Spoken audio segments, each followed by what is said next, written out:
New Army cannon doubles range.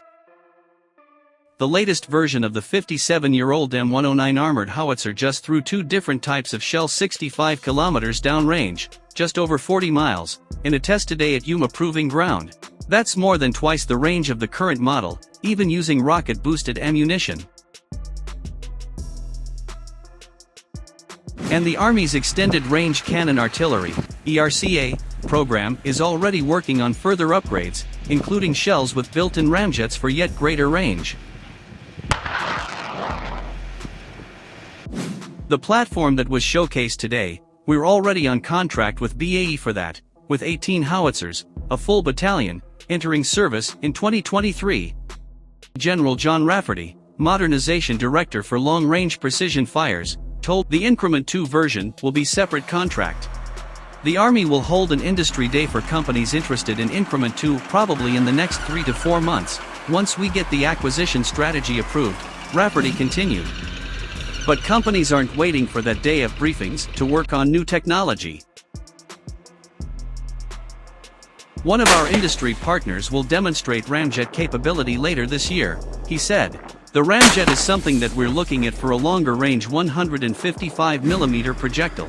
There's ramjets, there's hypervelocity projectiles originally developed for Navy railguns, there's competitors for that longer ranged round. We're looking at what's next. What was test-fired today was a prototype of the tank-like mobile howitzer the Army's calling the M1299. It's actually a direct descendant of the M109 howitzer that first entered service in 1963, but at this point, every component of the original design has been replaced with something new at least once, much like the parable of Lincoln's axe. BAE already rebuilt the chassis and automotive components completely in M109A7 PIM version currently in production, but the gun in the turret remains the same as on the A6 Paladin model. The M1299 takes the PIM chassis and puts a new weapon on top. The most obvious feature of that weapon is a 49% longer barrel, 58 calibers instead of 39, which contains the rapidly expanding propellant gases longer so they can accelerate the projectile to greater speeds before they exit the muzzle and dissipate. But the propellant itself, in layman's terms, the gunpowder, is also different, what one officer called supercharged, which required redesigning the howitzer to handle the higher pressure.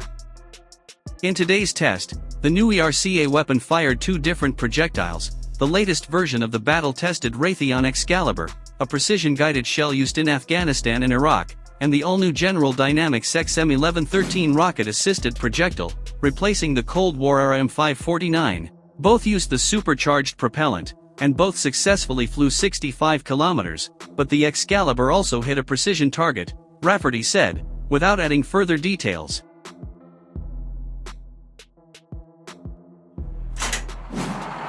One big piece missing from today's demonstration, the autoloader mechanism meant to replace human loaders, who swiftly grow fatigued and injury-prone after manhandling multiple 95-pound shells.